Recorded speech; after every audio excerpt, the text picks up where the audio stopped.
আসসালামু আলাইকুম এভরিওয়ান। তো গত ভিডিওতে আপনাদের সাথে শেয়ার করছি আমাদের বিল্ডিং এর ড গাঁথা হচ্ছিল। ড গাঁথা কমপ্লিট। তো এখন হচ্ছে বিল্ডিং এর মানে ড গাঁথার পর হচ্ছে কলামের কাজ করতেছে। এইখানে হচ্ছে কলাম ঢালাই দেওয়া হবে আজকে। বোর্ড ঠিক করছে, তারপর এইগুলা হচ্ছে সবকিছু ঠিকঠাক করা হয়ে গেছে। এখন হচ্ছে ঢালাই দেওয়া হবে।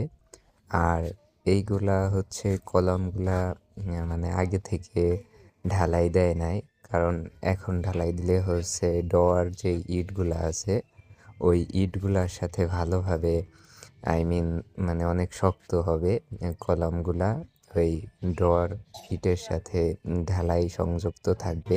তো এই জন্য হচ্ছে আগে থেকে কলাম ঢালাইটা দেওয়া হয় নাই।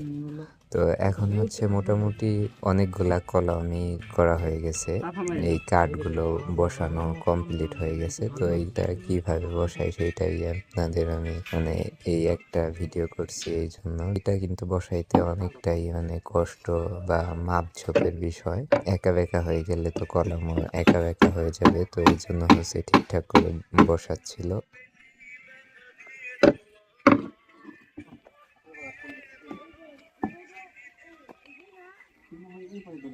তো এখন হচ্ছে ঢালাই দেওয়ার পালা। তো ঢালাই দেওয়া শুরু হয়ে গেছে। আর এইটা কিন্তু আমরা যেই ঢালাইতে তো আমরা বলছিলাম আগের ভিডিওতেই, মানে আকিজের ওপিসি সিমেন্ট ইউজ করি, আর সাথে কেমিক্যাল তো আছেই।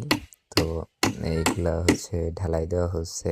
আর এই ঢালাইগুলাতেও কিন্তু আমরা ভাইব্রেটেড ইউজ করছি। আর ভাইব্রেটেড ইউজ করলে মানে এইটার ভালো দিক আসলেই বলে শেষ করা যাবে না, কারণ ভাইব্রেটেড ইউজ করলে মানে ঢালাইটা অনেক সুন্দর হয়। তারপর ঢালাই দিলে যেই হানিকম বের হয় মানে ওইটা বের হয় না, ভাইব্রেটেড ইউজ করলে হানিকম বের হয় না। তো এই জন্য হচ্ছে কলাম ঢালাই বা মানে যে কোনো ঢালাই স্থায়িত্ব বেশি হয়।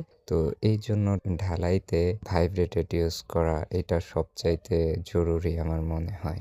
মানে বলে না মানুষ যে চাঁদেরও খুদ আছে কিন্তু তোমার তো কোনো খুদ নাই, তো ওই রকম হয়। মানে ঢালাইটা দিলে মানে খুদ তো থাকবেই কিন্তু কম থাকে।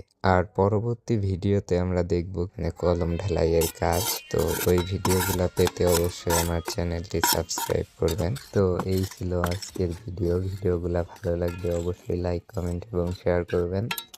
আসসালামু আলাইকুম।